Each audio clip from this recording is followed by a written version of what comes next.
Any questions before we begin? No, Chuck, I'm delighted. Chuck Braverman, condensed cream of Beatles. Good memory.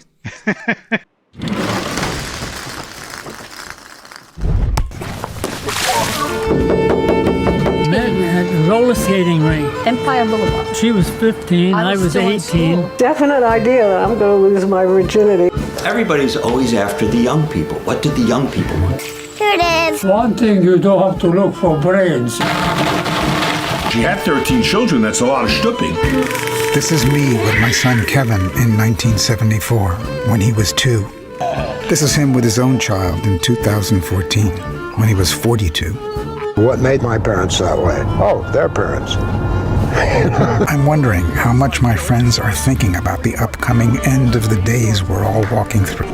I just feel like certainly an ominous sense of the end. Oh, I see where we're going. I see where we're going. The powerful need to know that we come from somewhere and that we're going somewhere. I'm gonna stay here forever. Hi, I'm Chuck Braverman, and this is another episode of Westdoc Online. We interview the best filmmakers in the world, mostly documentary, and today is no exception. We have Ralph Arlick and his film I Like It Here, which is a feature documentary, which we're going to talk about in just a minute. But I want to remind you that we're brought to you in part by Real Screen Summit, which is coming up in February in Miami. It's an event where filmmakers and programmers, buyers, streamers, network executives attend, and it's a great place to meet fellow filmmakers and buyers and to get a feel for what's going on in the business. That's why I go. I want to know what Netflix and Amazon and CBS and Discovery are looking for. So you can go to our website, westdoconline.com or westdoc.net. Scroll down to the bottom, click on the icon there for Real Screen, and it'll give you all the details. So today we have Ralph Arlick. Let's just say hi, Ralph. How are you? Good. Really happy to be talking with you. I always ask, where are you? Are you at home somewhere in Poughkeepsie? Is that where you live? Or are you at an office? Or where are you right now? No. We left Poughkeepsie about 12 years ago. Actually, can I swing this around and can you see anything? It's Sure. That's great. Yeah. There's a shot like that in my film, too. No, we live in a little town called Tivoli, which is near Rhinebeck. We lived in Poughkeepsie for 40 years, and there's a shot of our house, actually, in Poughkeepsie that appears in the movie. Why did you leave Poughkeepsie, can I ask? We left because my wife Elizabeth was teaching at Vassar, and when she retired, she didn't want to become a ghost on campus. We thought it'd be good to leave, but not go too far because we have friends in Poughkeepsie. So we went about 20 miles north to a town called right near Rhinebeck, which has an independent art house cinema called Upstate Films, which has been in existence for 50 years. And that was one of the main things that drew us up here, because we'd always come to Upstate to watch films, and so we were familiar with this area and really liked it. The only thing I know about Poughkeepsie, I mean, I don't know upstate New York, I must admit, but when I think of Poughkeepsie, I think of Gene Hackman and That's right. Picking your feet. Right, Picking Your Feet in Poughkeepsie. I'm blanking, I'm having a senior moment. What's the name of the movie? The French Connection. French Connection. Of course. As a general rule, and especially when I've taught just like you, but when I teach, I usually tell my students, you're making a documentary, make it about somebody. Don't make the film about yourself. It's not about you. And in this case, you've made a film it's about other people and you, but you've done it so gracefully and so eloquently and articulately, and it works on every level. And so, thank you. Thank you for breaking the rule there but then again, it seems like all of your films have you in it in one way or the other, right? Yeah. You've made a whole bunch of award-winning films. Maybe the most famous a couple of films as Sean and following Sean. I don't know. Let's talk about Sean just for a minute or two. You want to tell us a little bit about him in that film before we get into I Like It Here? Yeah, well, the original film was a student film about this precocious 4-year-old boy in Haight-Ashbury. Okay, Sean, we're ready to make the movie now. Okay. You ready?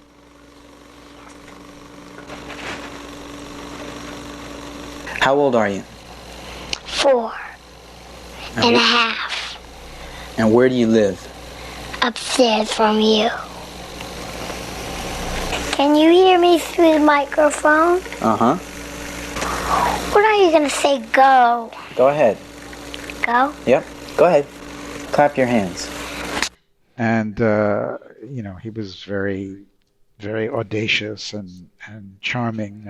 And it was really also about the hate in the late 60s, where I was living on Cole Street and Sean was living in the apartment, sort of a crash pad above me.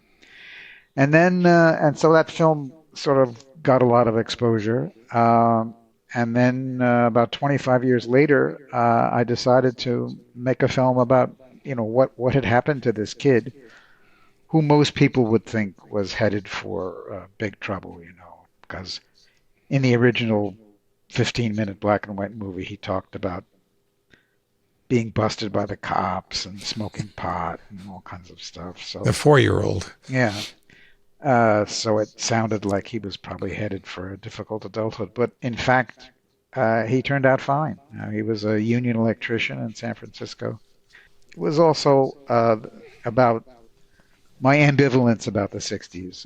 I was living in it, and there were things about it I loved, but I also had reservations about. I Like It Here is described as a beautiful meditation on mortality. How did that start? What was the thinking when you started the film? Well, it started to be a film about this off-the-grid hermit, Ernie, who lived just north of me. And he was in his early 90s and living off the grid in a tiny little cabin with no electricity and no heat. And but Ernie wasn't about to be filmed. He was a committed hermit and didn't want any part of the camera. So then I had to figure out what was really going on. What was the impetus? What was this really about? I always make films like that. I start out with some vague idea and then I figure it out as I go along. And then I started talking to my friends and neighbors, and the thing gradually evolved as a sort of a meditation about what it's like to be this age and to be looking at your end and figuring out what's of value and what's important. When we visit Paris, we find that here too, famous people and our old friends are dropping like overripe fruit. Ça c'est à mon mari qui doit goûter parce que c'est lui qui... Ton mari, il faut le gâter. Comme ça, il ne pas venir. Merci. And the city seems filled with nothing but young people. Everywhere. Young people with their own even younger people. It's quite moving, the film. Quite moving. There's some very funny parts in the film, some very dramatic moments. And it seems in, I would say, 95% of the film that you're asking the questions and holding the camera and shooting it. What was the process there? And is that true, that you basically shot the whole film yourself, except for a couple of pieces towards the end of the film? Yes. I just have this simple Canon video camera. When I started, I had always worked in 16 millimeter, and when I started the film, I didn't have a digital camera, so that's why somebody else had to shoot the early scenes with Ernie and the final scenes. But I love video. I grew up on 16, but I love the fact that I can hold the camera not up to my eye, but sort of at chest level, and actually make eye contact with the people I'm talking to. I think that's very important, not to burden your subjects with overwhelming technology and light them and tell them where to move. And because I grew up in a cinema verite tradition, so I really like the way video frees you from all of that. Do you still have the Steinbeck, which is pictured in the Steenbeck? The Steenbeck, right? Yeah. I was a chem guy, actually. I had several chems back in the day. So we never had a Steenbeck, but there's a 4-plate in my cellar. I used to work on a 6-plate, but there's a 4-plate Steenbeck in my cellar and rolls of 16 millimeter. Well, I actually had a couple of upright moviolas originally. One was 16, one was 35, and then I got some chems. And I remember at some point there was a guy who would service all the chems. And he rented them out too. And he had a warehouse somewhere with about 150 chems in them. And it was then like one day somebody threw a switch. Maybe it was Steve Jobs or somebody, threw the switch and said, okay, forget film, we're going to digital. And I always wondered what happened to those 100 chems that he rented out. And if they just ended up in a junk pile or if they're sitting in a warehouse today. I think what happened to a lot of them is they went to film schools where a few people thought it was a good experience for people to work in 16. When we moved, I had to get rid of my 6-plate, and I got rid of it for scrap metal, and I was eventually sent a check for 48 cents. Literally? Yeah. 40? Jeez. It's a particularly moving moment, and I think maybe all of us who are in the age range that you and I are actually in, when you open the desk drawer and take out the box of pencils and say, it's sort of shocking to realize that this is probably the last box of pencils that I'm ever going to buy. And you use pencils. It wasn't like there are no more pencils. Maybe I should ask, what was the writing process? Because the voiceover is quite wonderful. The way we would work with Emmett, the editor and co-producer, is I'd shoot a scene and then we'd rough out maybe a half-hour version of it, and then I'd start to write narration, and then we would generally pare it down, until it eventually winds up being 2 minutes. And then the writing constantly changes according to what the scene says and where it appears in the film. As you know, scenes move around drastically in a film. Something that was in the beginning is now almost at the end, and that completely changes its meaning and importance. So it's a constant rewriting process. But yeah, that scene with the pencils, there are, you must know this, all sorts of things that you encounter in your daily life, and you ask yourself, is this my last car? Is this, it's very shocking to realize that you may not have to replenish things. You may not have to worry about, stuff you've accumulated, because it's going to be gone. You're going to be gone, and you don't need to take care of that anymore. How long have you been thinking about this? I've probably been thinking. A film I made when I was 40.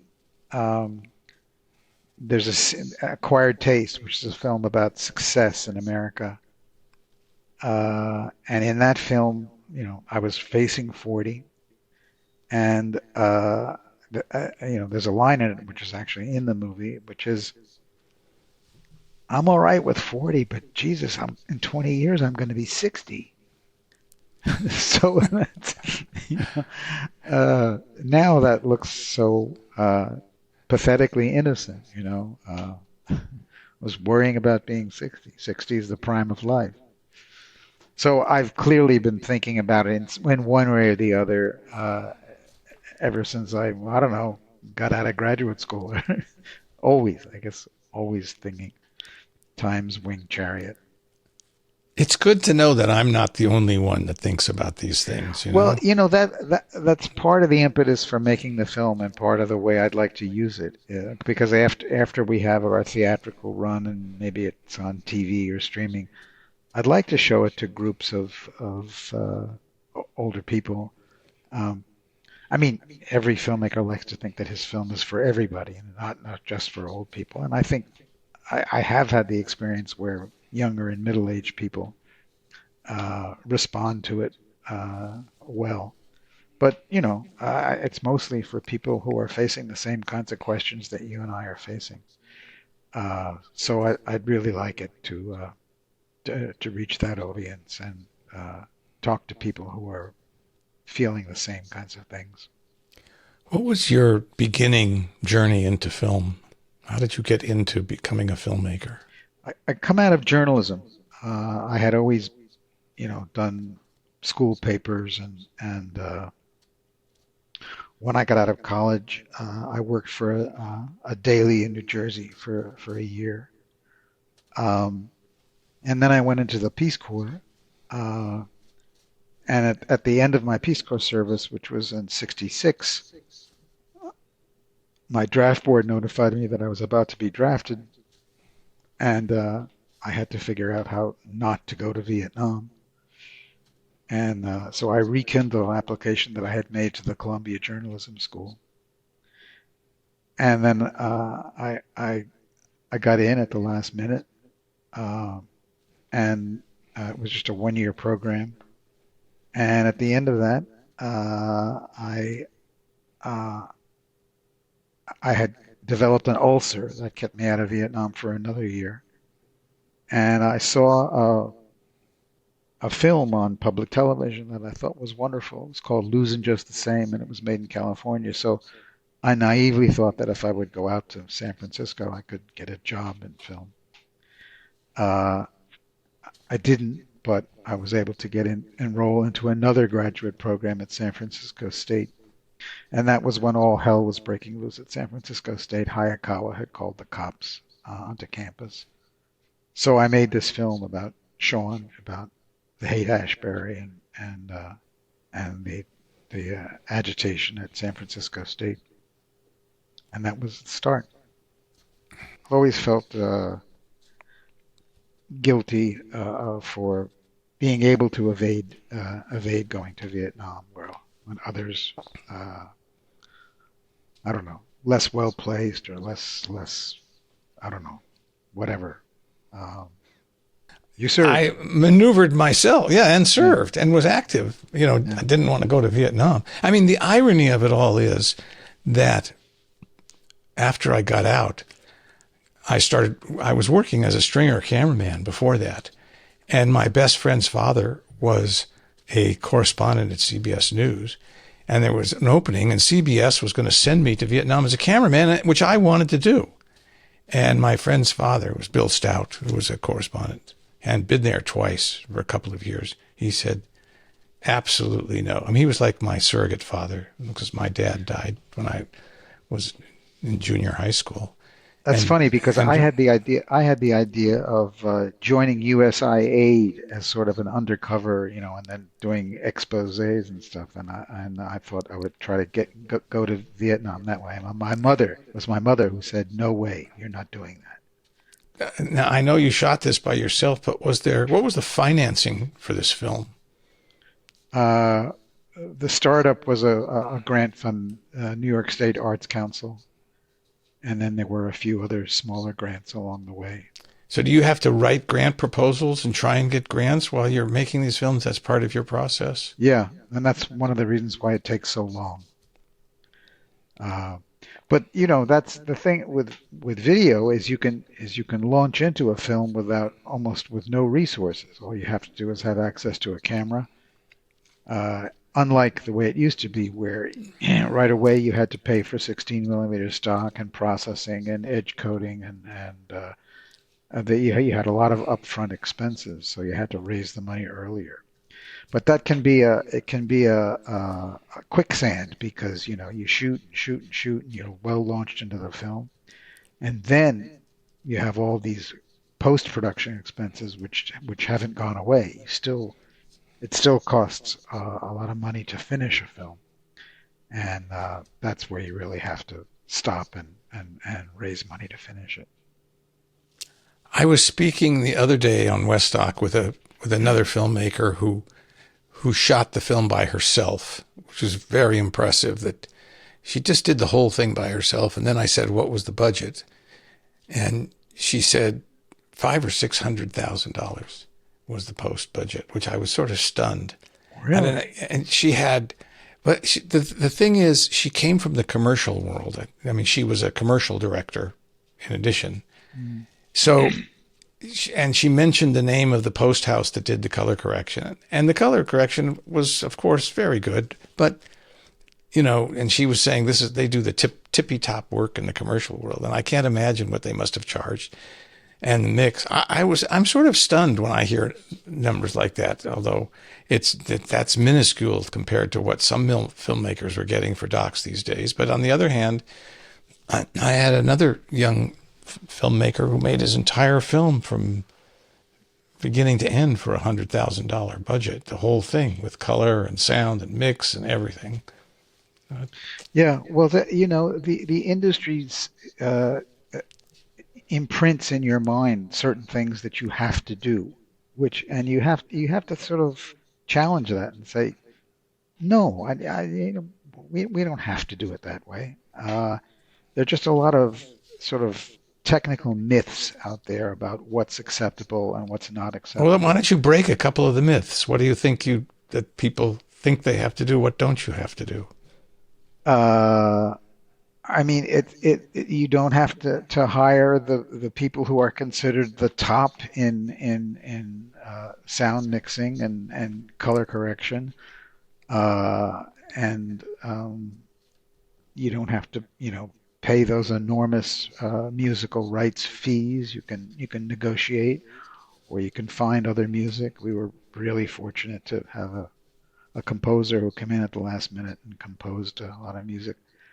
And he did a wonderful job. That was on my list of questions about how you did all the music, because it was very well integrated into the show.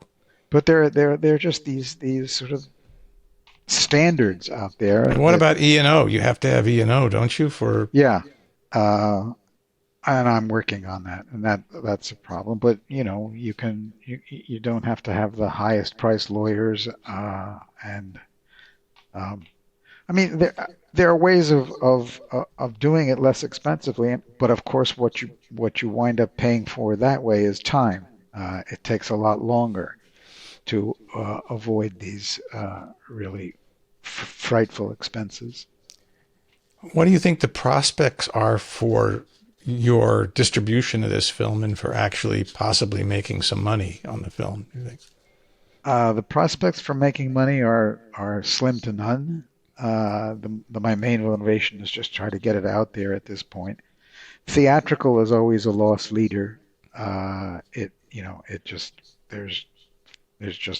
very hard to get any. I mean, the whole theatrical end of distribution has changed radically. So then after that, there's TV, which is difficult. It's pretty much PBS for films like mine. And there are not many slots. There are not many public television slots. And then there's VOD, video on demand, which is probably not going to bring in a lot of money. Films like mine and many independent films have to be subsidized. They're not viable in the market. That's just the way it is. Unless they're documentaries about celebrities or earthquakes or something that's going to have commercial appeal. But it's not why I make them, and it's not why a lot of filmmakers who I know make them. Well, I don't disagree, but I'm curious, have you shown this film or tried to show it to any of the sales agents that are well known in the doc business? No, I haven't. I haven't gone to a sales agent. Usually, they come to you out of festivals, and often they want to be in on the ground floor. They want to be part of something much earlier. But I'm in the early stages of a film. I'm not thinking that much about distribution. There are a lot of seminars which will tell you that's a big mistake. That if you're smart, you need to be thinking about distribution right away, and you need to get a sales agent on board early. But it's just that's not the way my mind works. I'm sort of working through the film and trying to figure out what it's really about. And then, after festivals, begin to think about who's going to want to see it and how do you get to them. They're two completely different processes for me, and they probably should be more integrated. I probably should be thinking about distribution a lot earlier. And I think savvy filmmakers are probably doing that. How long was the editing process, and how long was the entire filmmaking process on this film? The whole process was 5 years, and the editing was probably pretty much maybe 4 years, pretty much from the get-go. I mean, we started editing very, very early. And you had one editor on? Yeah. For all that time, or was he working on other projects? Yeah, too? He would go away and come back, and off and on. What was the process with the music composer? How do you work with him? The process was I didn't think about a composer. I just sort of grabbed things off YouTube, like most irresponsible filmmakers do. And I had about 25 cuts in the film, sort of my favorite tunes. And then, then reality began to step in. I said, oh my God, there's no way we can afford it, because standard fees for films like mine would be you have to pay $1,000 for festival rights, and then you have to come back and negotiate for theatrical and streaming rights, and that usually runs anywhere from $5,000 to $10,000 per cut. I mean, it's a lot more for films that have big budgets, and certainly for fiction films. So that was obviously untenable. I was not going to be able to do that. And fortunately, right when I came to that realization, I renewed a contact with a young person who had been at Vassar when Elizabeth was teaching there, named John Stone.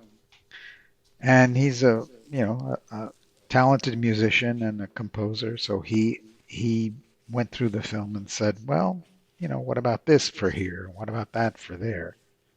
And he had friends who had some music, and he composed music.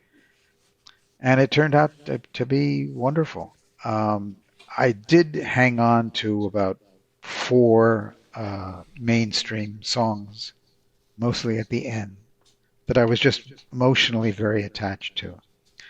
And I'm in the process of negotiating and paying rights for those songs. It's a trap for putting in temp music, isn't it? Which I've learned over the years, because you fall in love with the temp music, but if it was written by, Elton John or somebody, you're in big trouble, right? Yeah, exactly. Well, I had the classic experience for that. I fell into that the way most thoughtless independent filmmakers do. Well, so the film is a wonderful experience, but you sort of paint a dreary picture here financially. Were the grants able to pay for all the out-of-pocket expenses, or did you have to come up with some? You have to come up with some dough yourself, and if so, Yes. so how do you support yourself if you're not making real money on these films and you're spending 5 years making a film? Well, fortunately, my spouse had a good job, a good academic job, and we don't have enormous financial needs, so we were able to do it. But it's because of her. It's not because of filmmaking. So Mary Wright, that's part of the filmmaking lesson, right? Yeah. No, she's been wonderful about that. It's really, I'm incredibly indebted to her for supporting us in that way. There's a disturbing moment in your film when your 4-5-year-old grandson is sitting at the computer, and I think he says something like, "I could sit here forever," right? Did that? I want to stay here forever. And it's like the doom of the world, of the child looking at the computer saying that. It's like horrific, isn't it? Oh, not so much, because my son and his wife, his parents, they control screen time very, very carefully. The kids they're allotted very little time to work with computers, but it's clearly a losing battle. I mean, already the kids are clamoring for phones and iPads, and there's no way to stop that flood. But they're on top of it anyway, so they're going to do what they can to make real life palatable, more palatable than screen life. My older son just had a baby 3 months ago, little girl, and he only lives an hour away, but that's it's a long hour. I don't get to see him much. And he called me the other day, and he had his phone, and he was holding the baby in his arms, and we were FaceTiming, so I could see the baby, and it was so terrific for about 2 minutes. And then he said, "I'm going off FaceTime." And I said, "Stop. No, why are you doing that?" And he said, "Because I don't want the baby to get too used to being on FaceTime on the phone." 3 months. A 3-month-old baby, doesn't know from FaceTime or what her name is yet. So,